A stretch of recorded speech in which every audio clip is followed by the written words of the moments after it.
Hello everyone, welcome. Thank you everybody for logging in today. It's so good to see so many people here from all around the world, so thank you for coming. My name is Dr. Simon Ball. You have my email address on the screen if you'd like to contact me later. You can also find me on Facebook. I'll pop into the Facebook group and make a post so you can see who I am there.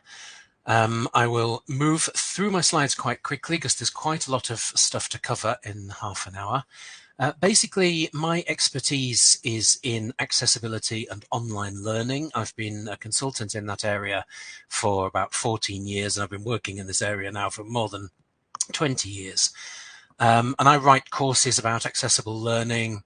I write alternative text, which we will have a little experiment with later ourselves. I write easy read versions of documents. I've been doing some work. I don't know if there's anyone here from Slovenia, from Ljubljana, but I've been doing some work for the tourist people in Ljubljana on easy read versions. So I have a lot of experience around digital accessibility. And what I will cover today, and please excuse me if I cough. I had the COVID infection just a few weeks ago, and it's left me with a little bit of a cough. We will have a brief look at some of the underlying legal imperatives and principles for accessibility, and then I will try to give you some practical tips on how to make digital learning materials more accessible. I know this is a keynote and you're expecting some discussion of some of the bigger issues, and we can maybe get into that with the Q&A at the end, but I really wanted to give you some practical things that you could do, and also of course things that should work in any language, not just English. So legally speaking, we have underpinning conventions like the United Nations Convention on the Rights of Persons with Disabilities, which states that nations should prohibit discrimination. And accessibility is the main way of doing that in the digital environment. Many countries also have legal legislation themselves within the country. So the UK, for example, has the Equality Act 2010. Various countries have similar. The Americans have the Americans with Disabilities Act. I think Portugal and Uruguay were the first countries to have these. So most countries have something similar.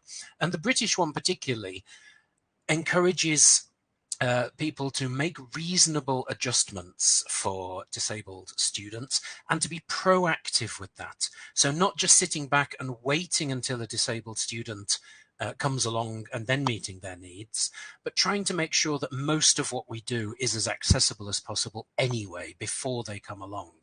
And that's what today's session from me is all about.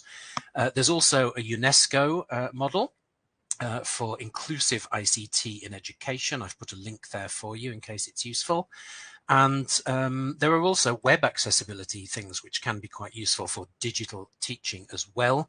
There's one from the EU, the Web Accessibility Directive, which is worth having a look at, even if you're not inside the EU, just for the principles.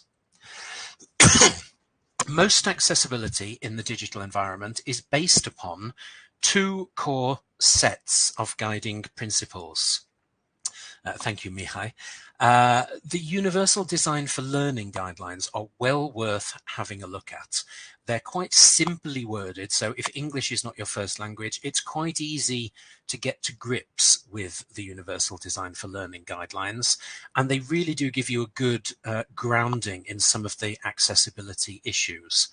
The Web Content Accessibility Guidelines are also international and were designed by a global committee, but you need to have some understanding of accessibility and web design really to make sense of them. They're quite complicated, but if you search on the internet, you can find sort of interpretations of the Web Content Accessibility Guidelines that are a bit similar.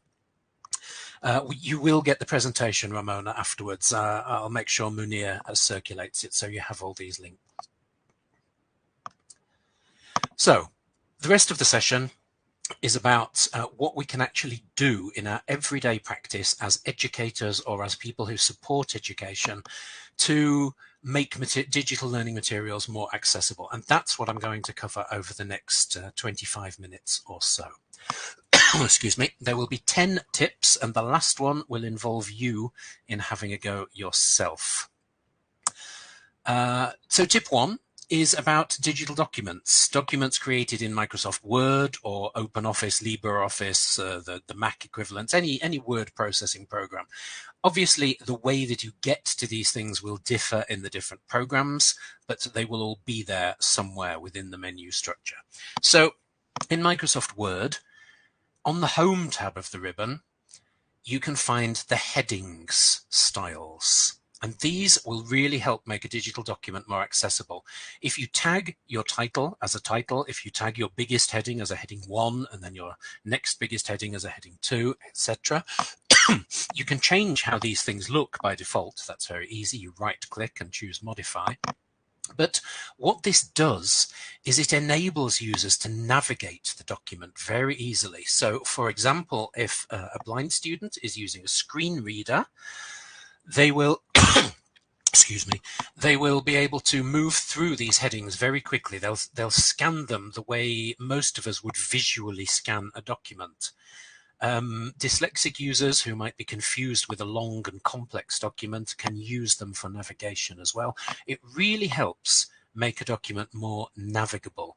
The longer the document, the more important it is that we use this feature to set up the document. And if you export your document to a PDF, it should port through as well into the PDF document.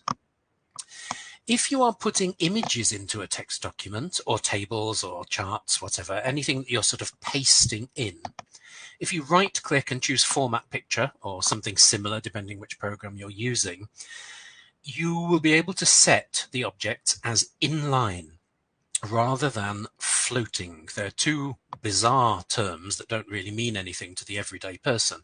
But what it means is that if they are inline, the screen reader will pick them up and read the alternative text or whatever is in them, whereas if they are floating, they're not.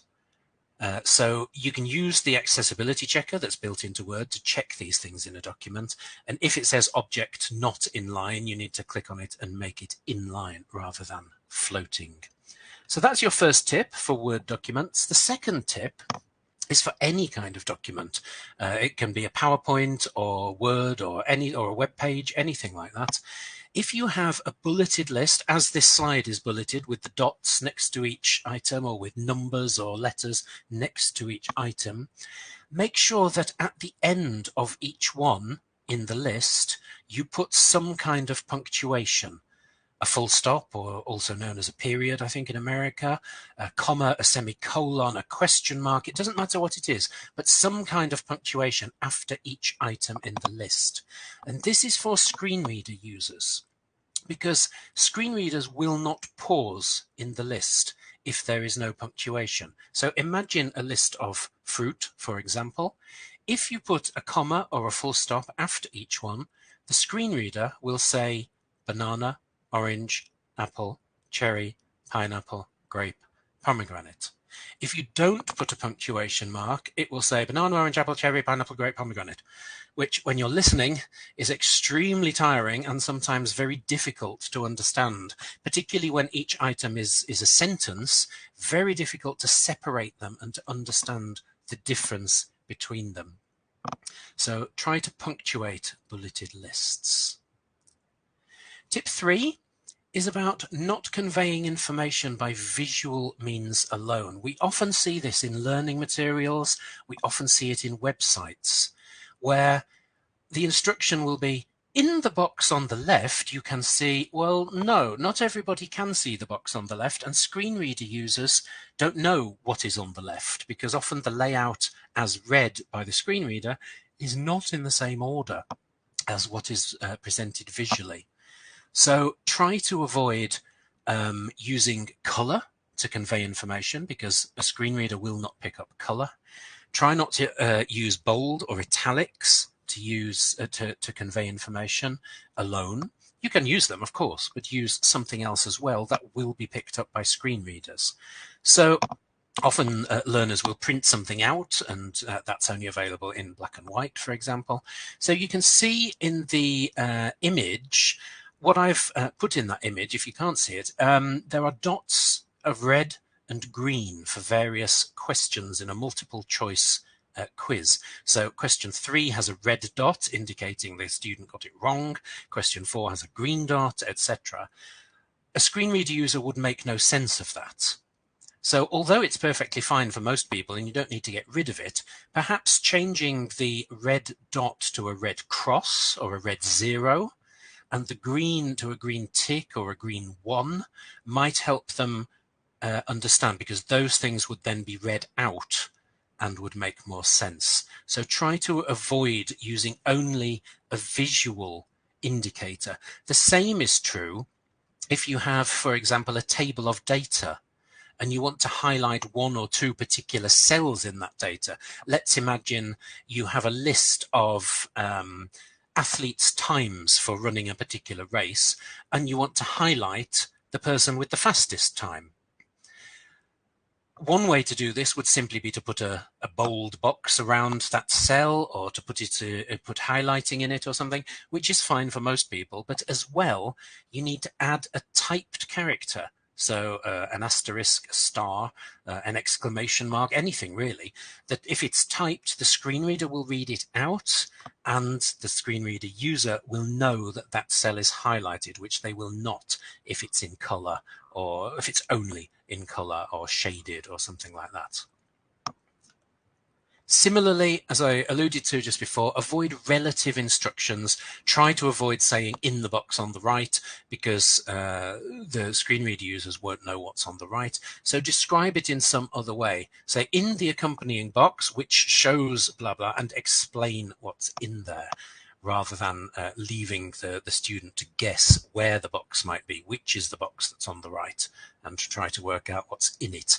You can give it alternative text, and we will do so. We will have a go at alternative text a little later. Also try to avoid cursive fonts. You know, the ones that look like handwriting? They're generally more inaccessible. They're harder to read for a lot of people, for dyslexic people, people with visual impairments, etc. So try to avoid those cursive scripts. There has been traditionally an argument to use sans serif fonts. You will see the chat pane currently uses a sans serif font, and I have on my slides as well, meaning that the letters are quite angular and don't have those little ticks on the ends of all the lines that make it prettier. Often newspapers use those. Actually, recent research shows that there is very little difference in accessibility between serif and sans serif fonts. So don't worry too much about your choice of font, but try to avoid those handwriting style ones. They're not very accessible. Try avoiding as well footnotes. I know some cultures and some education systems really like footnotes, but they are very messy. They're quite hard for everyone to use, actually. How often have we all been reading a document, for example, online, and we have to scroll to the bottom of the page to find the footnote and then go back up to try to work out where we were, and we've lost our place. It's very difficult. So try and avoid them. If you must use them only for providing supplementary information, not essential. So if you want to say the United Nations says 95% of people hate celery, you could put a link to the original report in a footnote, because you've given the main point of what you're talking about already. But if you wanted to explain what UN means and say United Nations, that really needs to be in the body text and not in a footnote, because if the reader can't access the footnote, they would miss out on something really important. And screen readers really don't like footnotes at all, because obviously they don't come in the right place in the flow of the document. So try to avoid them if you possibly can. So we're already halfway through, which is good. We'll move on to tip 6. I apologize again for my cough if you didn't catch it earlier. I had the COVID recently. I can see a few questions going through. I'll just pick out Rosemary. If I say circle the letter that matches the correct answer, it depends how you're expecting them to circle, Rosemary. If this is a paper exercise, that's fine. But if it's a digital one, it might be difficult for somebody to do that. So you might have to find a way of getting them to if you have like a click button next to each one, that might be more accessible. It might be easier for them to handle. If there are more questions, I apologize if I'm missing them going through the chat pane, because I'm trying to move between the slide and the chat pane. But please do ask them again at the end, and I will try to answer. I'm not ignoring them. So tip 6, tables. Tables can be quite inaccessible, but they don't have to be. So just bear in mind the principle that a screen reader will always read linearly, row by row. In English or in most European languages, that will be left to right. Obviously in Arabic and the right to left languages, it will be right to left, but it will always go row by row. That is your key principle to remember. And the next slide will illustrate how that can be made much easier, and to make the cognitive load lower for people who are listening to the table and not looking at it.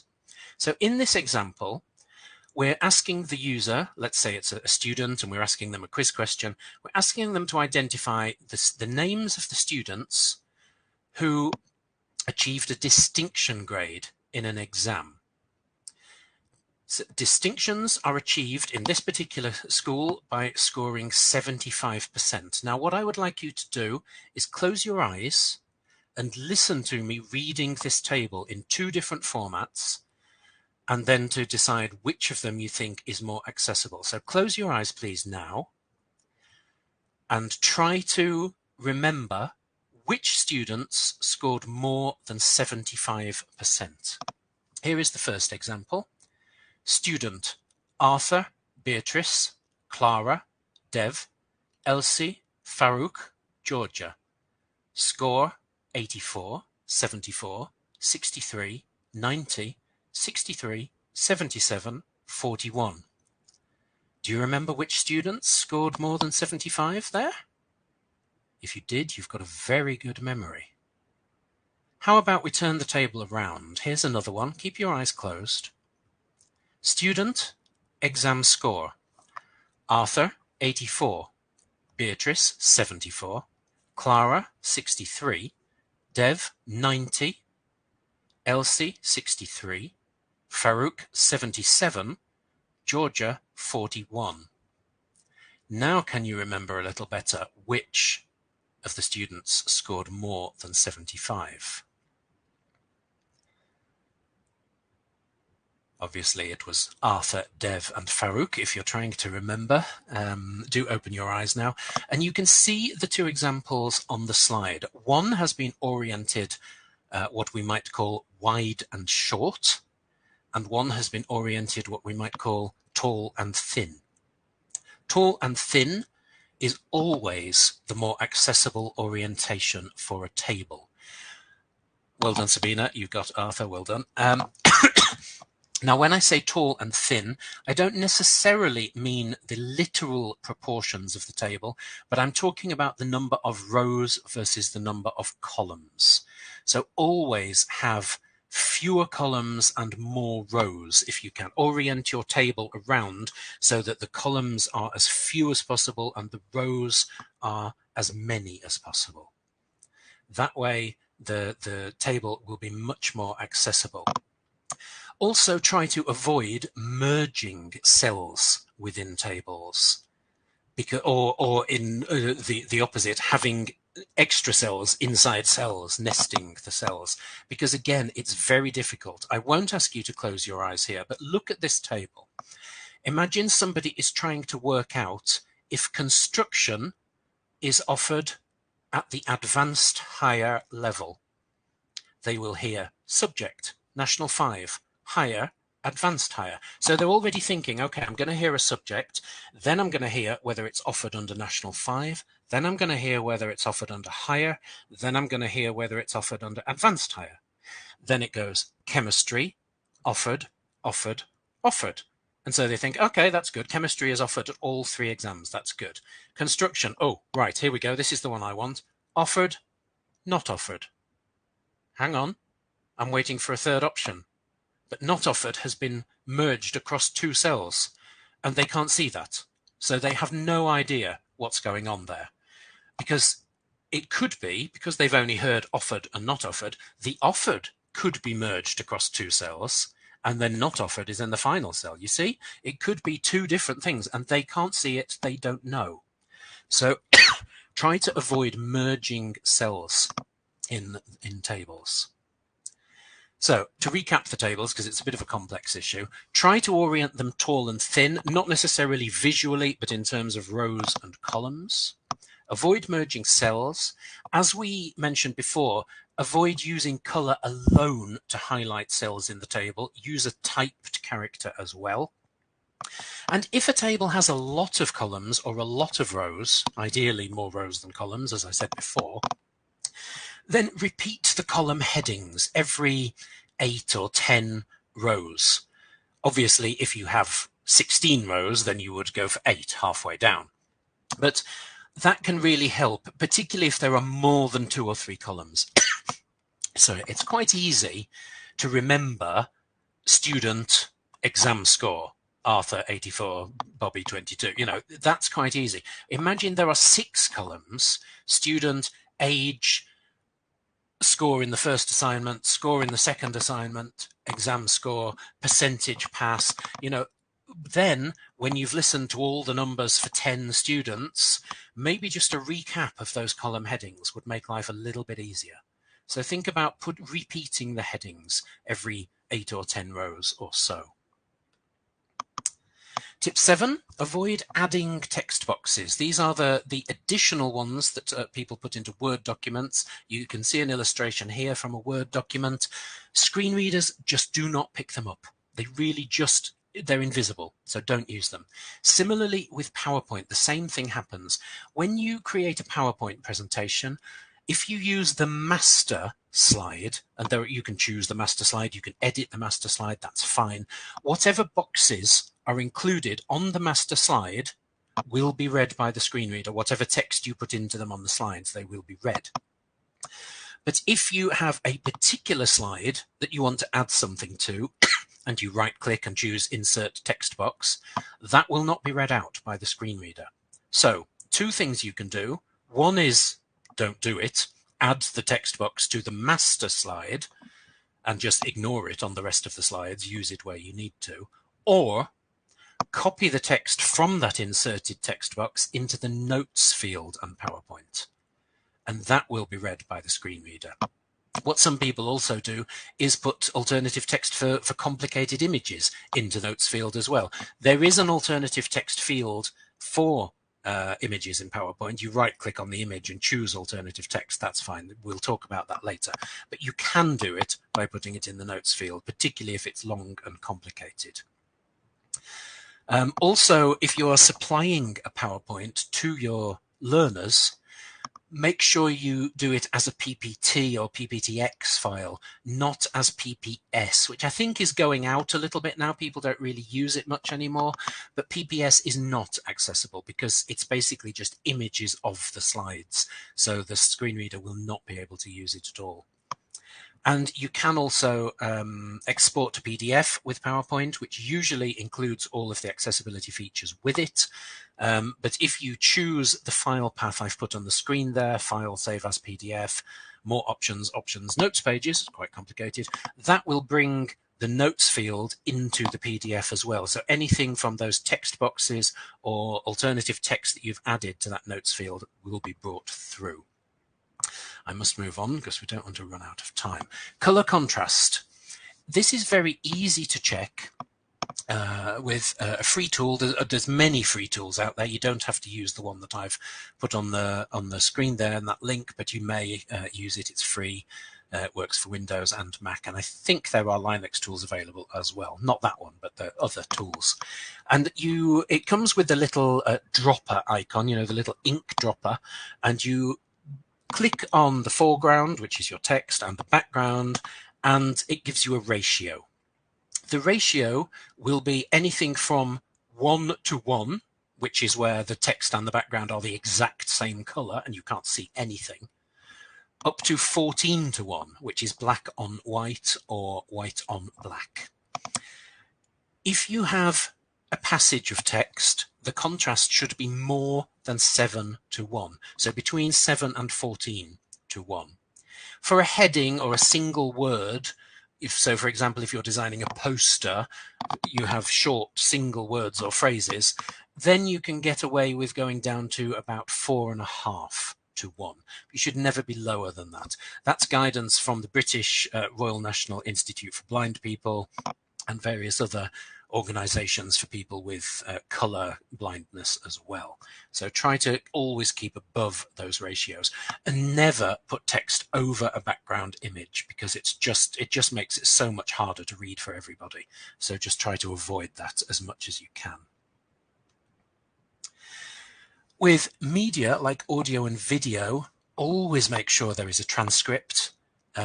Transcripts are more use in most cases than captions. Obviously, captions are great too, but transcripts are more use because they can often be opened as a separate window side by side, or they can be printed out so students can annotate them, etc.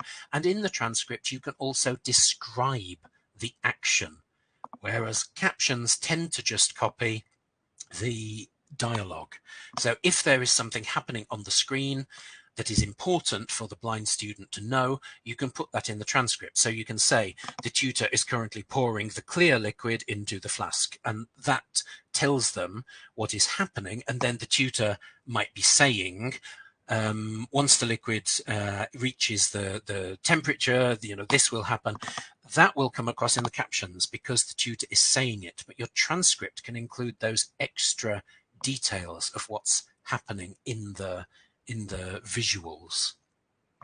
And if you can, try to make your audio and video materials downloadable. Sometimes it's not possible due to copyright or whatever else, but if you can, students who have a poor connectivity often find that they have periods where they can download all the stuff, and then the connection dies, they go offline, and they've got the material they can work with. Particularly those of us who are in cities with rolling power blackouts, knowing that we're going to have 8 hours with no power, we can go online, we can get everything we need, download it all, and then work on it offline when the power is gone. If screen readers are new for you, Ivana, I will suggest one that you can download and have a play with. It is free. It is for English, but at least it will give you an idea. And it is called NVDA. So it's just 4 letters. N for November, V for Victory, D for Dog, and A for Apple. If you just search NVDA screen reader, you can download that for free. As I said, it's English, but there are screen readers in many languages now. So finally, we get to alternative text, and here is where you're going to have a little go. We're going a little bit over time here, but I think this is quite important, so I hope Munir will forgive me. Alternative text is what you add to a document or a web page or a PowerPoint or whatever to convey the information that is in an image to the screen reader user, the blind user. So any images that contain useful information must have alternative text. It's also known as alt text, alt being short for alternative, so apologies if I mix between the two terms. It's very easy to do in Word. If you have the newest version of Word, you right-click, select Format Picture, and enter alt text under the relevant tab, and you just type in the description of the image. We will have a go at doing that shortly because it's quite a skill. Also, in the newest versions of Word, there is a little box to tick to say this image is decorative. It's not important. And it's really useful, really important to click that box if it's there, because the screen reader then will just completely ignore it. The blind person will never even know it's there. Whereas if you don't do that, the screen reader will say image, and they'll be thinking, oh, what was that? Was that important? Similarly with PowerPoint, you right-click, you can edit the alt text. It's very easy. If you are an HTML writer, you can use the image source tag, add in alt equals, and then in double quotes, the actual alt text. If you don't know about HTML, ignore that. It's not important. So we'll have a quick go with alt text. Just to say, this is not just for people who use screen readers. People who have slow connections often don't get the images downloaded in online materials.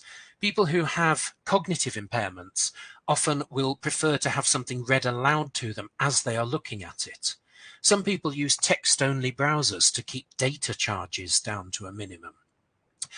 Some people have difficulties with loading images, or sometimes the source of the image is broken and you get that funny little picture with the red X in the corner. So for all those reasons, people use alternative text. If an image is decorative and you don't have the latest version of Word or PowerPoint where you can tick the box to say decorative on the alt text panel, then you need to put alt text in saying decorative, or the equivalent word in your language. Because if you say decorative, the screen reader user will hear decorative and they'll think, okay, that's not important. Whereas if you don't do it, they'll hear image and they'll think, oh, was that important? Was that decorative? I don't know. So put something in that says it's decorative if it's decorative, if you don't have the current versions or if you're using OpenOffice or something like that. If you are converting a document to a PDF, you can use the touch-up reading order tool to set the images to background, and that has the same effect. The screen reader won't read them out. If you are an HTML writer, please ignore this if you're not, it's a bit complicated. You can put in a null alt tag where the image is decorative. So you put in the image source, alt equals quote, quote, but no text in between them. And the screen reader then will bypass the image without even mentioning it.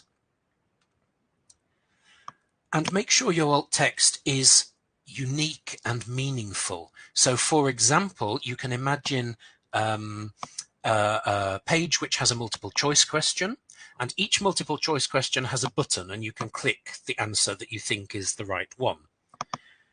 If you're listening to that page, if the order has not been set up correctly, what you may hear is option A is blah, blah, blah, option B, blah, blah, blah, and then button, button, button, button. And it's difficult to try to work out what goes where. If you can set it up correctly and it says option A, and then you tag the button as option A button, it's much easier for somebody who's listening to it to make sure they're selecting the right thing. And making sure that the alternative text for hyperlinks is really important as well, is unique. Because we often see on the internet, all of us have seen, I'm sure, sites which have read more, read more, read more, or even worse, click here, click here, click here. And obviously, you have no idea. If you're listening to that, you have no idea where these things are going at all. So if you must use those, have them unique. Say, read more about this thing, read more about that thing. At least they're unique. Better still, ignore the read more and just have this topic, that topic, because that's more obvious still for the person listening to it. Okay, we're going to have a quick 2-minute go at writing alternative text, and then we'll move on to questions. So on the following slide is an image I took in Sri Lanka. Imagine that you are producing a brochure attracting businesses to Sri Lanka, to this particular town in Sri Lanka, and all you are doing is providing a large array of images about the town. This is just one of them. So the alt text doesn't need to be very complicated. It just needs to describe very briefly what's in the picture.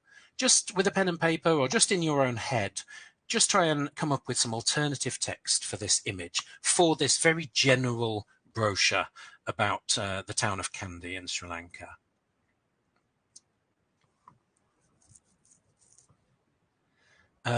Maria, I don't know much about opera or musical. I will endeavour to find some information. If you pop that question into the Facebook for me, once I've gone into the Facebook and you can all see me, you can message me with a question and I'll try and answer that one for you, because I don't know much about that, I'm afraid. So this image, for this purpose of a general brochure, you would only need some very simple alt text, like a photograph of a street in Kandy, Sri Lanka, or maybe a little bit more, a photograph of a street in Kandy, Sri Lanka, showing a variety of vehicles in front of a row of shops. That's it. Anything more is going to be too onerous for the screen reader user to wade through. But imagine the same image. This time we're writing a report or doing a learning module on the modes of transport used in Kandy. So again, write your alt text in your head or with pen and paper, write your alt text for the same image, but this time you're thinking about commenting particularly on the transport. So here we might say something along the lines of a photograph of a city centre street in Kandy. Vehicles are parked outside shops, 2 motorcycles, 1 small car, 1 large car, and 4 brightly coloured tuk-tuks. That's describing the transport. Now that information would have been pointless for the previous context, which was just general, but also that information would be irrelevant for a different context. So for example, the next one might be a business focus. So we're doing some learning materials here on the types of business one finds on a Kandy street. So this time we might not talk about the tuk-tuks, we might not talk about the motorbikes. This time we'll talk about the businesses. So it might say a photograph of a street in Kandy. Buildings are packed together with no spaces in between, 1 room wide. There are shops selling glass for pictures, shops selling leather and floor coverings, a retailer of window blinds. That's the information. Now, do you understand here the importance of the context of use of the image? We can't write all of this stuff for every single image. We can't talk about all of the transport issues, all of the business issues. Here we might be looking at the condition of the buildings and the roofs and the windows. It depends on the context as to what you will talk about in the alt text. So this was a very short little exercise because we're running out of time, but I just wanted to highlight to you that writing alt text is a refined art. Anybody can do it, but it takes some practice so that you can really get across the context of the image. And you will find yourself, when you try to do this, asking yourself questions like, with that photograph, does it matter that the girl has red hair? Is that important? She's wearing a backpack. Is that important? There are cars in the background. Is that important? And only when you put it into the context of usage, you will be able to answer those questions. So if you are doing if you're using the image in a lesson about diversity of skin types or hair types, then the colour of the girl's hair may be important. But if you're doing something about the transport, it's not important. So you would have to make those decisions. And it's just one of those things where you get better with every attempt.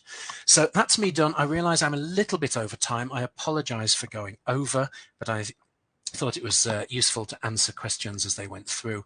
Please do put any more questions in the chat pane. We've a few minutes that I can answer some questions. The question about opera and musical, I'm afraid I will have to answer for you on the Facebook group because I don't know enough about those to be able to respond to that right now.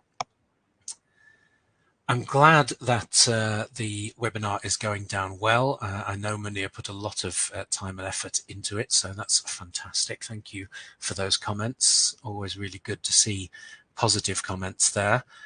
And I'm sure you will enjoy the second presentation as well. Thank you, everybody, for those comments. If you do have further questions, when you come to try these things, when you come to put them into practice in your own teaching, if you then have problems or you can't work out how to do something or any of those questions, put them into the Facebook group. I will do my best to keep popping in and answering those questions for you as they come in. You will get the slides. Munir will make sure you get a copy of the slides, so you should be able to have the links as well there.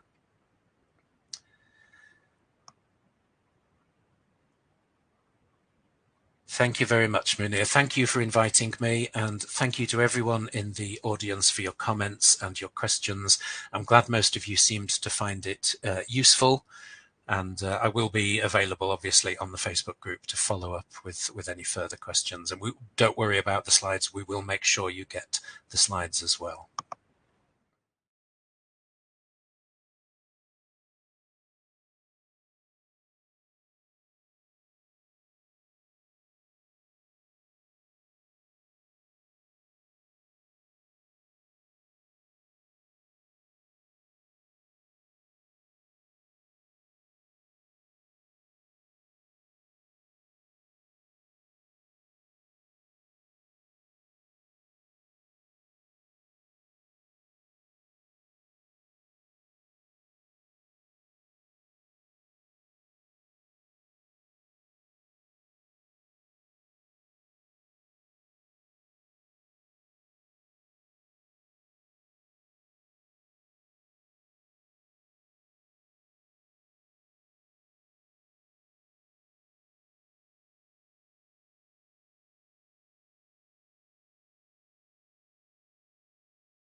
Hello, Dr. Pramod. You may begin now. Thank you. Yes. Oh, thank you, Puneet.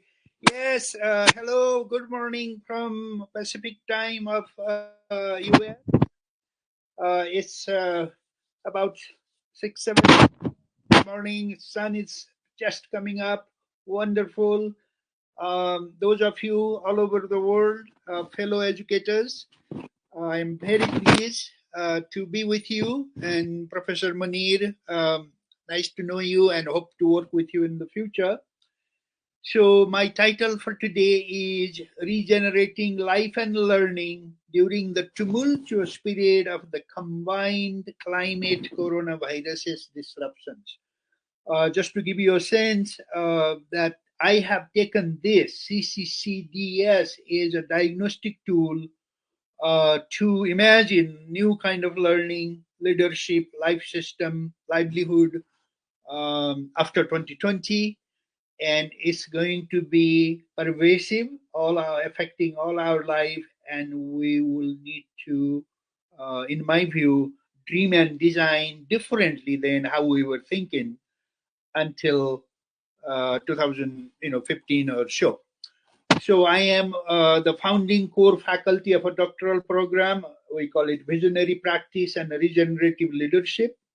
That is starting in September of this year at a small college called Southwestern College in Santa Fe, New Mexico. I am one of the core faculty, and I will be teaching the course Regenerative Leadership. Some of the ideas here will be with that course also.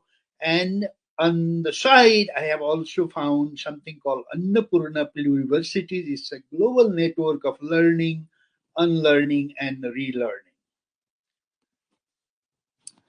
My introduction and my work will be visible through the slides. This is the mountain village in Nepalese Himalayan foothills I grew up. If you look at the left side, the third floor window, that was my room given because we were 5 brothers in the house. But the interesting part of it is the on the what you see in the left is Annapurna mountain, the goddess mountain who is responsible for fertility, rain, harvest, and Anna means grain and Purna means full harvest. So she was the goddess supervising, allowing us to have that agroecological civilization. And during my childhood, maybe around when I was 5 or 6, I got possessed by this idea of Annapurna goddess. This is very fascinating. And what that led me to a global journey. And now, in her honor and that particular impact that mountain goddess had on me, I have started something called Annapurna Pluriversities.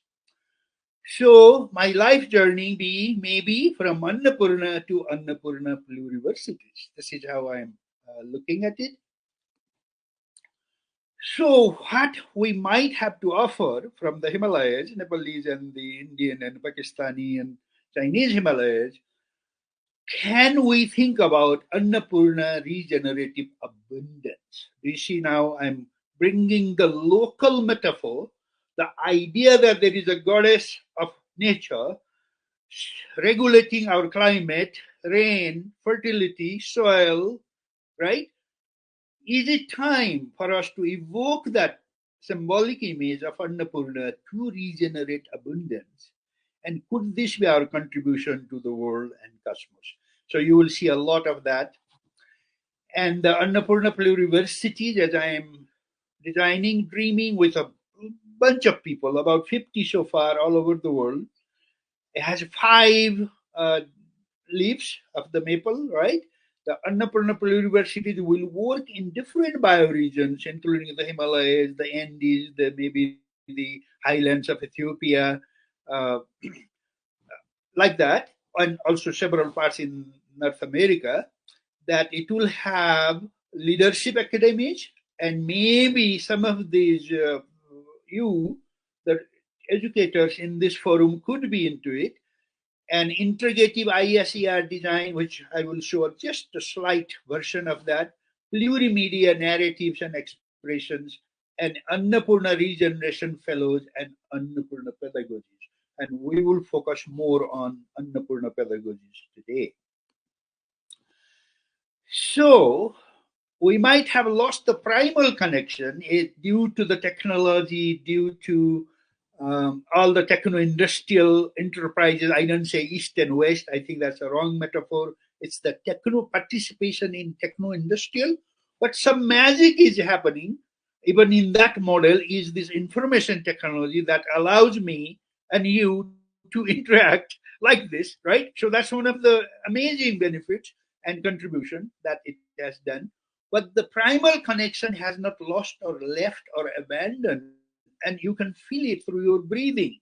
So the pedagogy that Annapurna University wants to bring is that kind of inner participation in the thriving world of breathing, water, air, sunlight, and you will see how I am going into it. So the combined climate coronavirus disruption, I have taken this as a wake-up call. It has a lot of disruptions, right? A lot of problems are happening. We cannot do the previous things. The water is drying up, fire is coming up, right? But this is also opportunity multiplier. And in this, if we want to take this as opportunity to create a better life, we need some transitions, cultivate worldviews based on life as supreme, not humans as supreme. This goes back to the 500 years, 700 years of Enlightenment thought, which brought that the humans were supreme, which actually now we realize we actually are not. That the life process of human and all other species, if that discontinues, human will be able to do nothing. Okay. So thus, we need to regenerate waves of life through the vitals of the biosphere, atmosphere, and the learning and stewardship sphere, I call it. And that requires we need to regenerate what is lost, disrupted in carbon, soil, water, climate waves, soil, food, health waves, wood wide waves, water said, food said, fiber said, energy said. Probably many of you have not heard these words. So I wanted to bring this to you, and that whatever part of this talk today you want me to elaborate, I will be very happy to come back or visit your country wherever you are. Just let me know, and we can work on this. And there is a concept called drawing down that climate disruption and making it stable, and we can do it, but we have to do with a certain program, certain technology, certain kind of pedagogy. For example, water, bamboo, soil carbon, biochar, agroforestry, permaculture. I don't know how many of you know all these things, but I am going to introduce and share. So, one of the fundamental things that is disrupted, and we just heard Professor Simon Ball being affected by COVID. This is very interesting, Simon, that Professor Ball, that what is impacting due to the climate is the earth is having trouble breathing, and we are having trouble breathing, and our animals, friends, fellow species are having trouble breathing because of the imbalance of the temperature. Our breathing is affected, and the lungs are going to be, and the internal organs are going to be the key places to regenerate, to recover. So, for example, you might want to see how the breathing and the lungs are affected, right? Lungs serve as the breeze between the umbilicus, which I will show you next slide, the biome, and the wider biosphere. So, not only the head, heart, hands, we now have to attend to the health and vitality of the lungs, and it has implication to how do we teach. Do you see? Clearly, our microbiome and the biosphere are gasping for more fresh air, more oxygen, and regulating the right temperature. So the body is our micro mirror to what is happening to the earth body. So we have a opportunity now to simultaneously regenerate these earthly processes and the human bodily processes. So this is the model I have created for what we might have to embark on. And many of us, due to the enlightenment, the kind of teaching we were given, think here is all what there is, right? But I am now finding that the umbilicus cord, the umbilicus, the breathing place on your navel, that is where actually the connection between your, remember when we were inside the womb, that is where we were connecting with the mother's energy, right? And then once the umbilicus was cut, we are left out. And that is now we need to re-establish that connection with the biospheric mother. And that is now related to see the concentric circle biome and the biofield, that each of us have that energy sphere. Like, why do you see that ray of light around Gautam Buddha, for example, right? That is what it is. Then we could bring that same regenerativity to the household. There we could imagine an ecological household, economic household, socio-cultural household. Then go to the bioregions, and probably the nation state is irrelevant when we think about in natural terms, like the Indus Valley civilization, Gangetic civilization, right? The Mississippi civilization. This goes by mountain range, valleys, and the river systems. Then there is the biosphere, and there is the galaxies and the solar system. So this is how later on I'm showing you how in the garden we might be able to materialize, actualize this kind of learning. And here, then for me, the way I'm designing new set of doctoral and master's and professional development curriculum, and even for K-12, the CCCDS open all windows to simultaneously reimagine, dream, redesign, relearn, and create regenerative life systems, regenerative livelihoods, regenerative learning, and regenerative leadership and stewardship. Right? From a kind of traditional thinking, you might say, this life system is not my job, it is a job of a biology professor, right? Or an ecology professor. Livelihood is an economics professor. Learning is educator. Leadership is political science. What are you talking about, Professor Pramod, right? But until we have this kind of integrative, systemic view, we will not be able to solve what the climate and the coronaviruses are telling us. So I am proposing a learning system. In order to regenerate, a pluri-species are invited to co-create regenerative abundance by reorienting Homo sapiens sapien. We were supposed to be the wise people. Maybe we lost that track, to become beneficial members of an abundant biosphere, like what I imagine on the Annapurna sphere, right? We draw abundantly from earth-based, indigenous, peasant, mountainous, and pluri-spiritual traditions, including, as you can see, this ancient tree worship, right, or the Saint Francis of Assisi, uh, working with assembly of beings, right, talking with all animals, Mahatma, Gautam Buddha being under a people tree and finding enlightenment, and all those traditions will be evolved. Some of the contemporary influences I have is probably many of you know Vandana Siba. She's a great friend and inspiration. And her idea of earth democracy and health per acre is very important. So is Mahatma Gandhi's idea that earth can satisfy everybody's needs but not anyone's greed. And in that tradition, recently, Sadhguru, maybe many of you, if not, I urge you to type Sadhguru, savesoil.org, and he is on a 35,000 mile or a kilometer trip on his motorbike, and he has started from London, and now I think he is somewhere in Georgia today. Uh, and he is making an impact on why the soil has to be saved. He is worth listening. Please go to him, go to that, and see how he is the new kind of leader we need for in this period, tumultuous period. He can talk to the president, he can talk to the prime minister, he can talk to the education environmental minister, and he can talk to a baby, he can talk to a mother, he can talk to a teacher. He is cross communicating.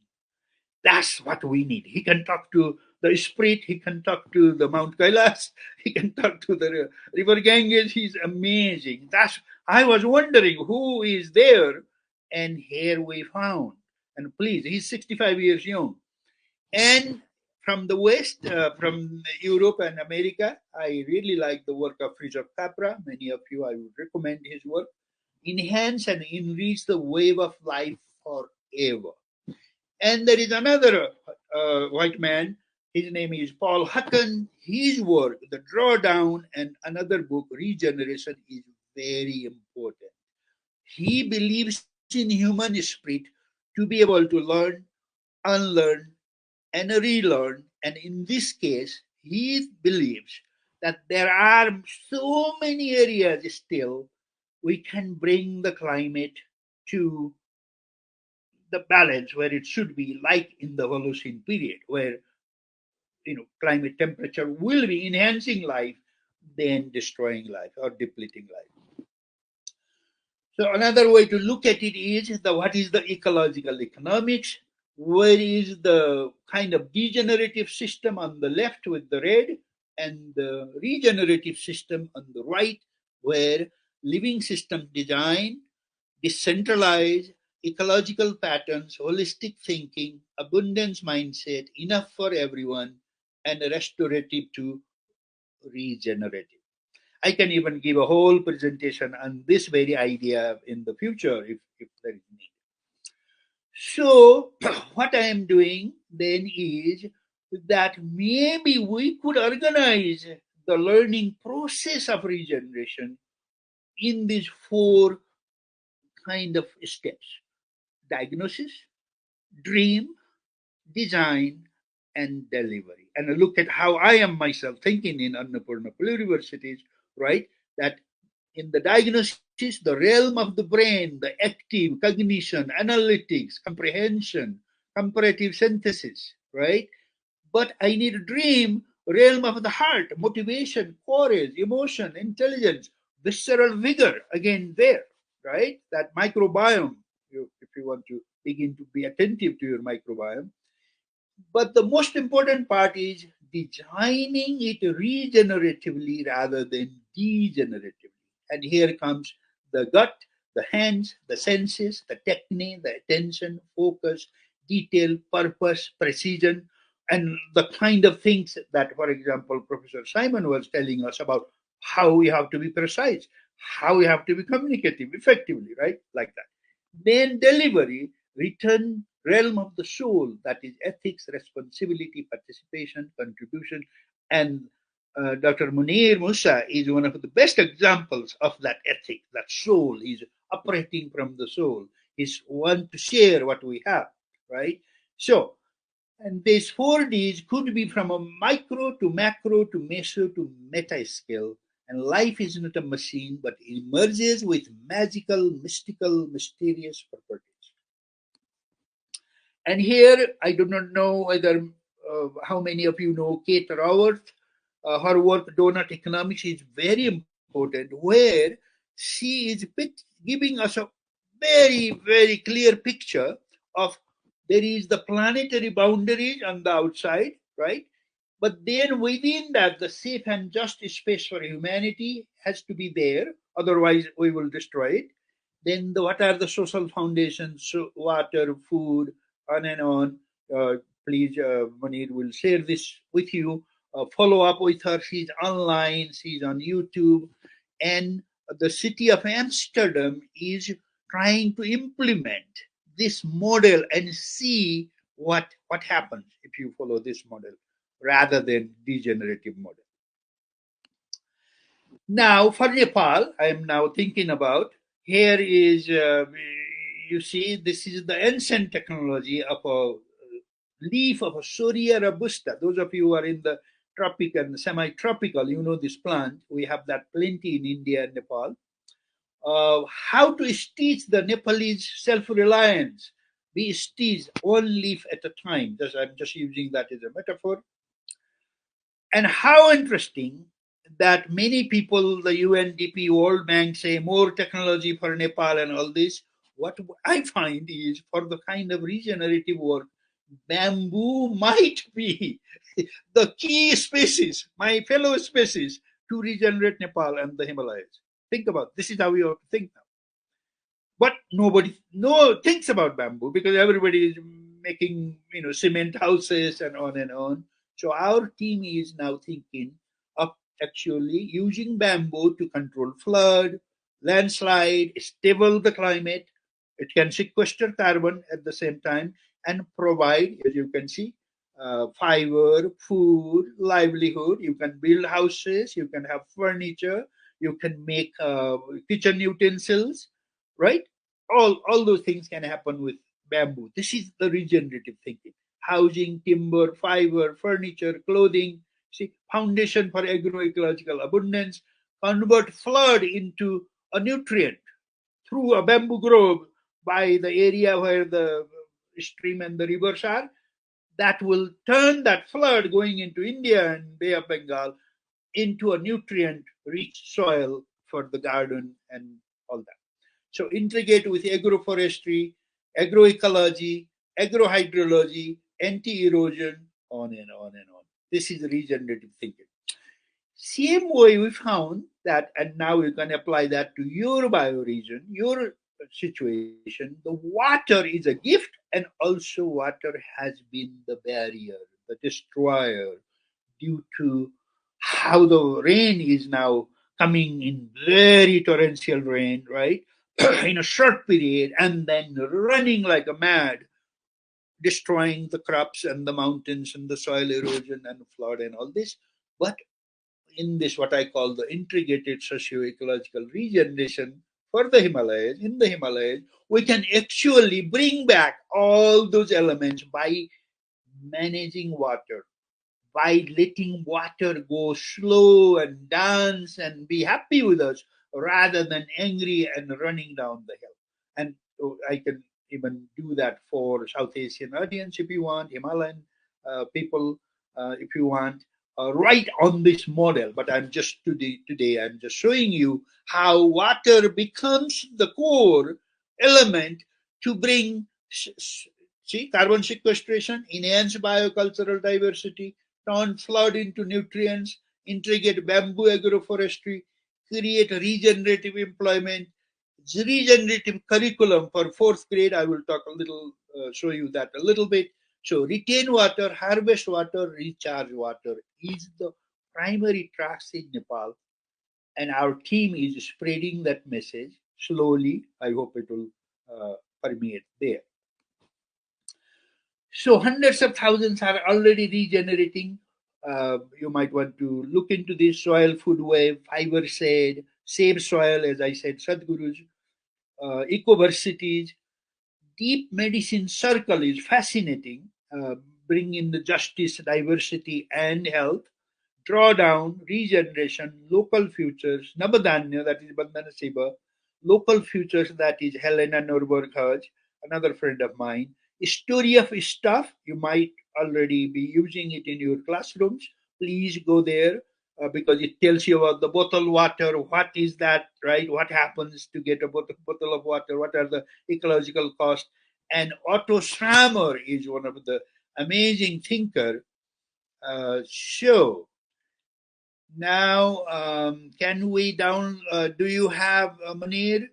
Do you have another slide?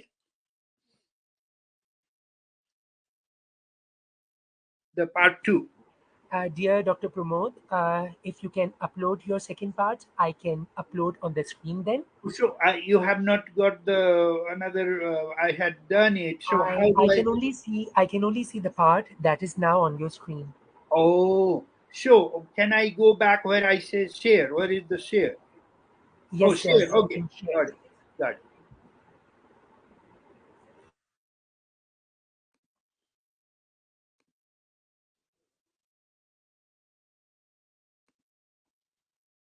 Okay, take a little break. We are downloading. It says, as a guest user, you can upload up to 2 slide decks. Please log in, sign up for free. Did it? Did you get it? Dr. Pramod, it's not Yeah. working.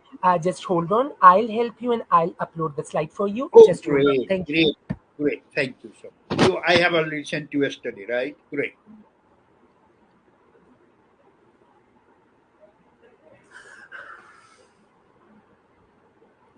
Part 2. Okay. In the meantime, if you want to share anything, you may proceed so that we Yes. can, in the meantime, Yeah. share the presentation. Thank So you. I do not know how many of you are in today's session. I am. I have done my work. I from that village, I went to Kathmandu, and in that village, as you can see, that I was already kind of alerted, blessed by Ganesh Annapurna to be somebody, I guess, to do something, right? So, okay, it's already here. So the slide is here, and can I forward the slide or not, or I will have to ask you, Munir? Anyway, then I went to, in the village, I began to show some unique tendencies. For example, I didn't play with my age mates much. I thought they were kind of stupid. I began to listen and listen to stories of my granduncles and grandfathers and grandaunts and elderly people. So I was already showing, and I was showing tendencies that I was loving the ants and the snakes and the flowers. Who knew that I would become an ecological Dr. mentor? Pramod, Yes.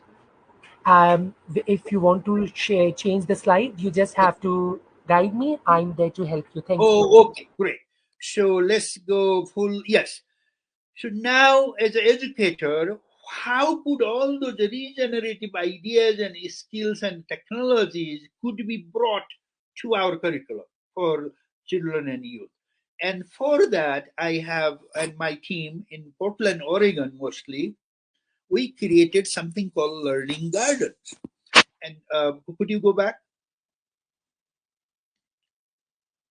Yes.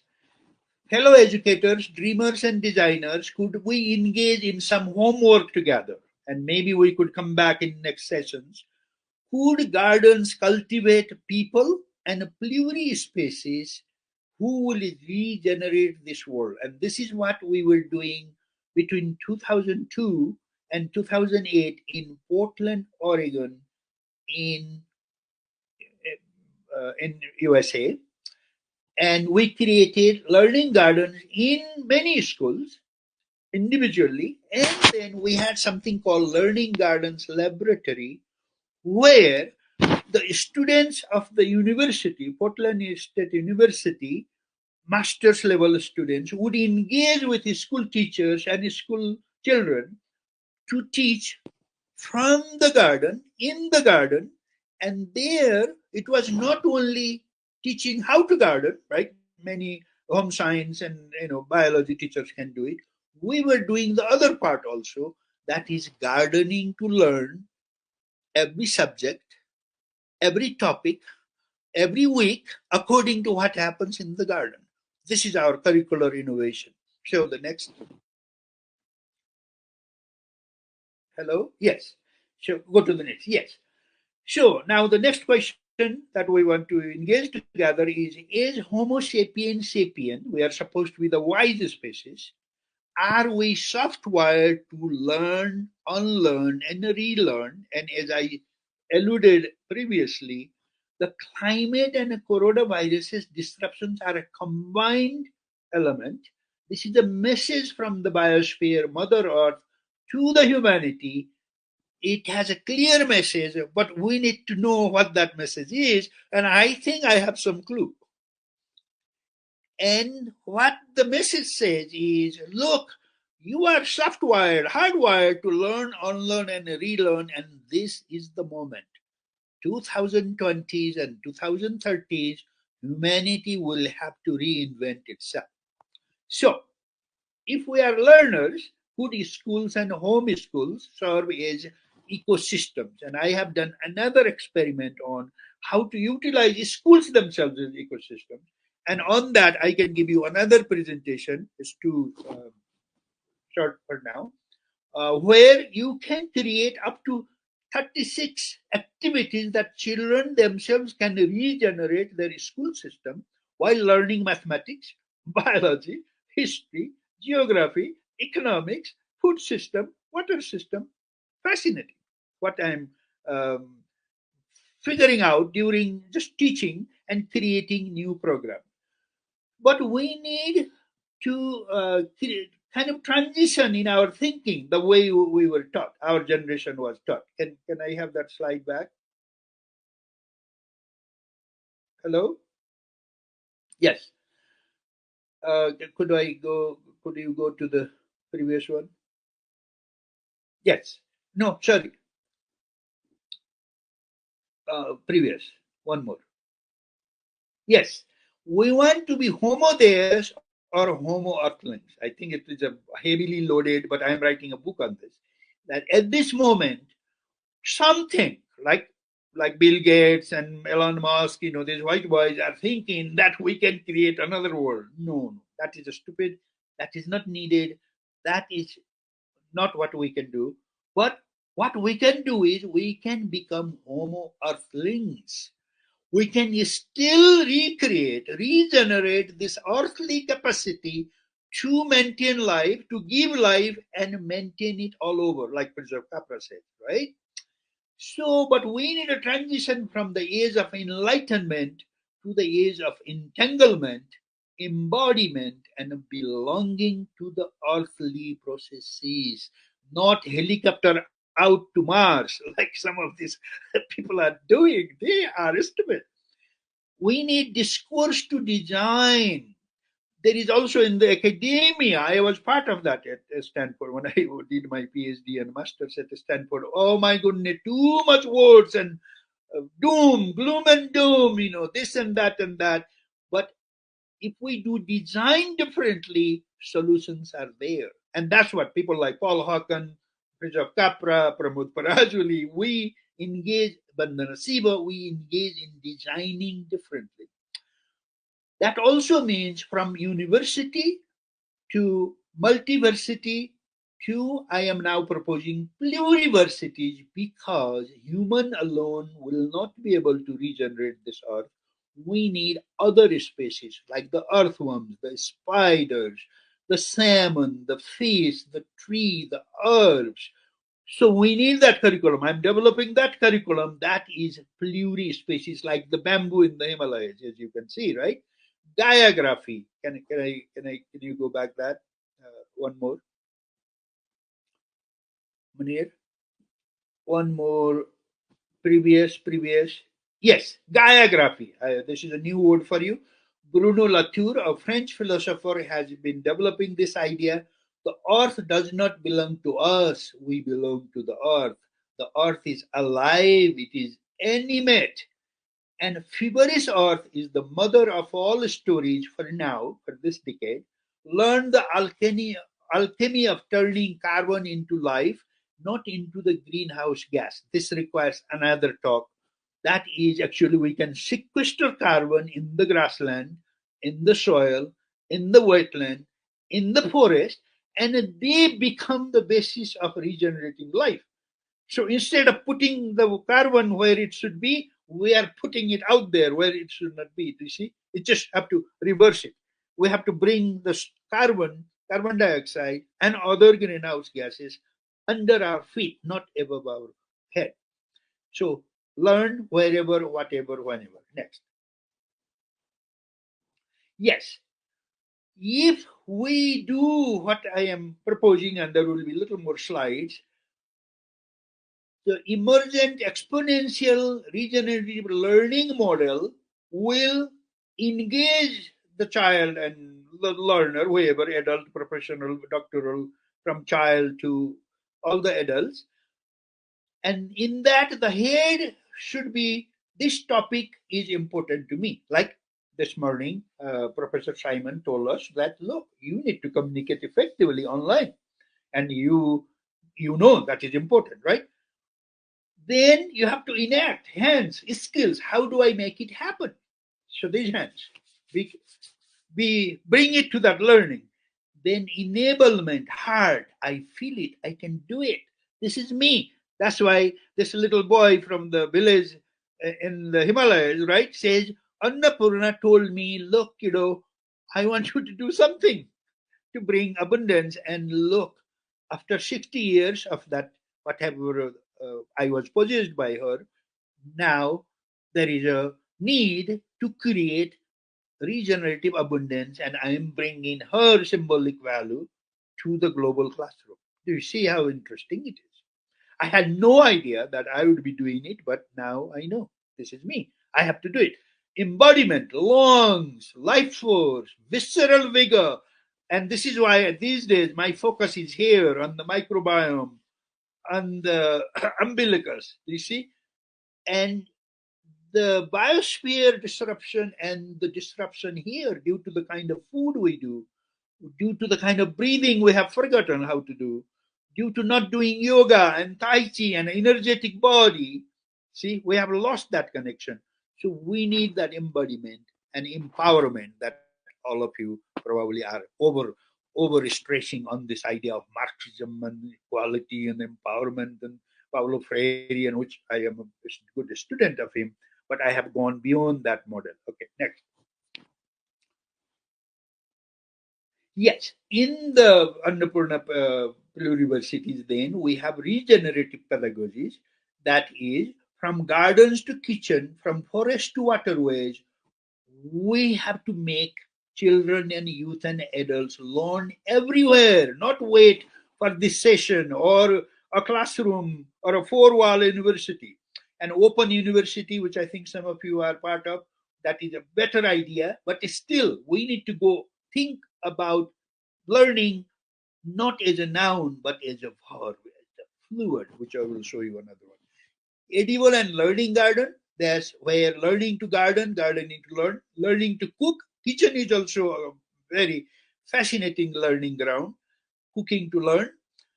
Water, forest, medicinal, and sacred gardens. We want to teach people through these gardens, in this garden. Schools, college is regenerative ecosystems, and also through adventure, ecological, experiential, and life skills. Next.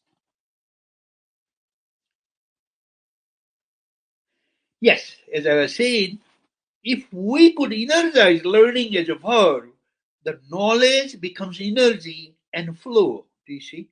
And here, while we are traveling, the work of Otto Schramer, he's a German guy, but he works in MIT now, giving workshops for leaders, reimagining, re-envisioning all over the world. He's very effective, Otto Schramer, who tells us while we are traveling in the pathways of letting go of the old and letting come of the new emerging, we encounter three intimate enemies. What are they? The voice of judgment, right? Oh, I'm just a woman. I'm just a little boy from the Himalayas, right? I'm a professor of biology. I don't need to know about the life, right? All that. Cynicism and fear. We need to eliminate those intimate enemies. There are intimate enemies. They are not given by anybody else. You are hosting them. It's very fascinating. You can I can give you a whole talk on how humans do all that nonsense, the doom and gloom and pessimism and critical. I mean, I used to come from a critical tradition, and I realized that means you will be able to do nothing because you are so pessimist, right? So you need to take that out, and for that we need. And the boat is very interesting. That it was in 2008. It is in Portland, Oregon. This boat is made by fourth graders. It weighs 35 pounds. It's made of a certain kind of microfiber, and it goes on the river like a leaf. Now, let's imagine life as in a garden. Could pedagogies be embedded in learning gardens, water gardens, forest gardens, medicinal and sacred gardens? And these pictures are from 2004, while the learning garden idea was implemented in force among schools, these are actual schools, uh, in Portland, Oregon. So the question is, why are children excited to learn in the garden? Now, due to the COVID, right, and the climate disruption, we might not be able to work together. We might have to sit like this, do you see? Separately, right, 6 feet. But could learning environment be distant if we need to? But still they can be in circles, they can be nested, and they can be networked. Next.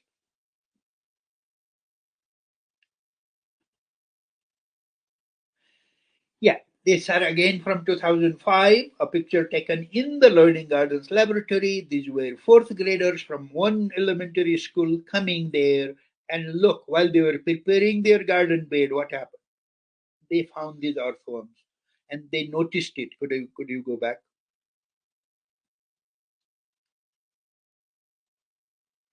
Yes. Oh, anyway, the way we organized that curriculum was that we would teach the children while they are making the garden, right? And we gave them two kind of garden. One is for the classroom, like 35 people, 25 people, and one is one individual that was 6 by 6 feet. But for the class was like bigger piece of land where they could work together, and then each child will then have her one garden that was 6 by 6 feet. So in the curriculum, what we did is soil to supper and everything in between. We will teach everything in between. And we will also expand from food to food shade. Then water to water shade. Fiber to fiber shade. Citizenship, right? Consumer to citizenship. Like that. So anyway, if you could go back a few slides, Manir. Yes, this is my model.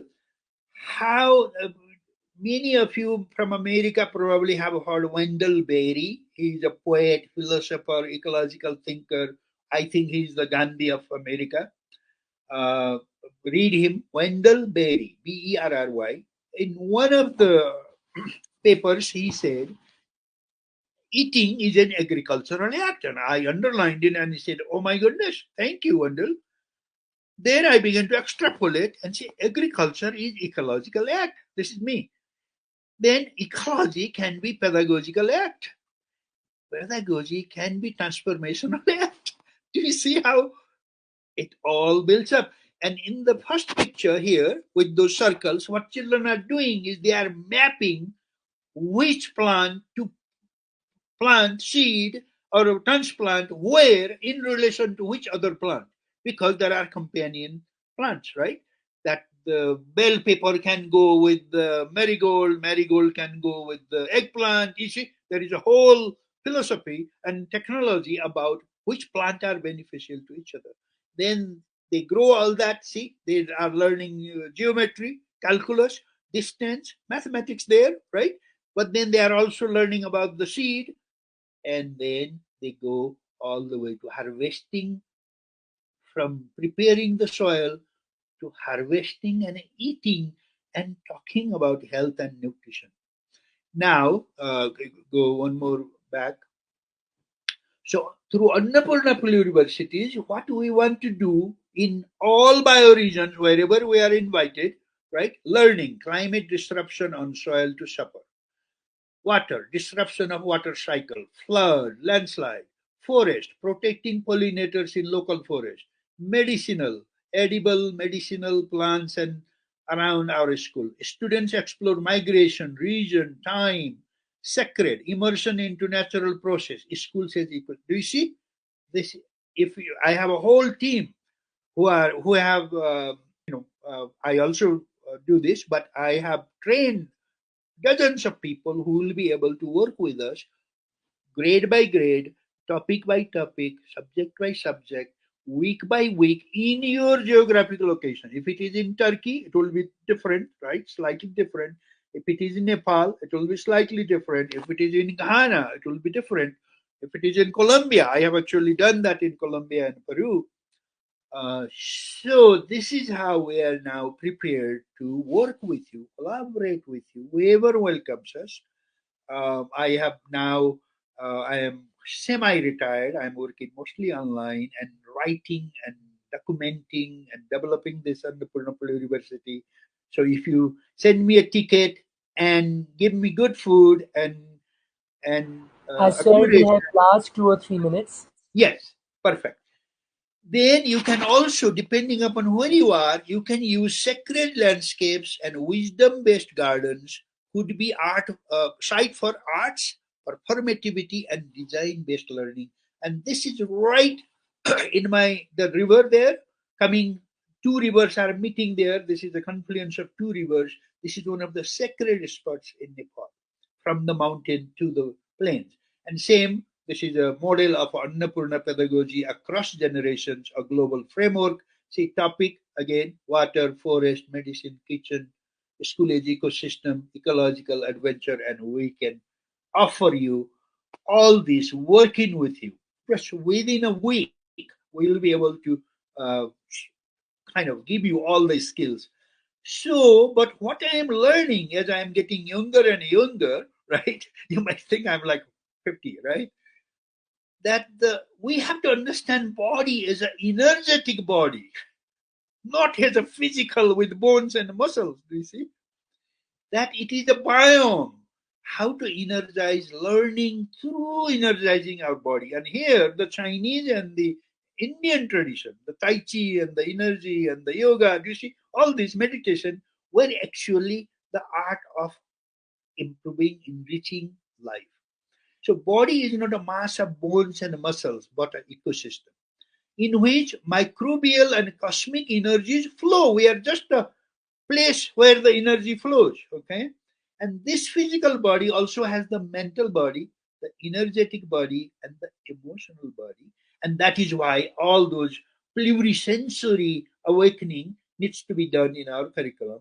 And so is the energetic soil and energetic water, energetic air, energetic sunlight, forest floor, and that comes to food and nutrition. As humans measure energy level by monitoring pulse rate, remember how the Tibetan and the Indian Ayurvedic people do that? The soil and water are also energy bodies, and we can depict whether this is a energetic water or it has been kind of stale, and even if you drink, it doesn't give you energy.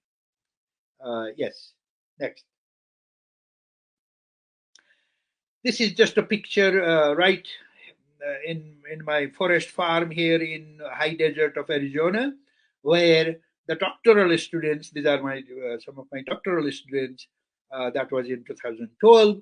They come in the farm, forest farm, my place, for a year, for a day, whole day. We cook here, we travel, we meditate, we discuss everything. That's another model of learning.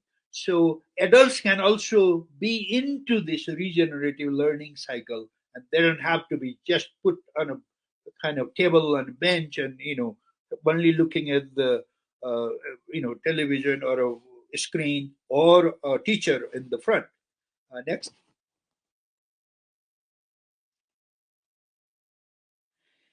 Yes, if we have time, I can go into it. But this is just some of my imagination about the Himalayas. Remember, I showed you about the retaining water, recharging water, right? Harvesting water. So we can actually create, this is another way of depicting it, that in each bioregion we could do socio-economic, regenerate socio-economic households, economic ecological households, and socio-ecological households. And like Munir, I am a little bit of kind of a systems thinker, and I look at connecting the dot. You know that concept, right? So from that we could create ecopreneurs, livelihoods, regenerative enterprises, And there is a social mobilization aspect, and there is the forest, food, soil, carbon drawdown. All these can be integrated at the bioregional level. Like you can take a one river system, one mountain system, one valley. Next.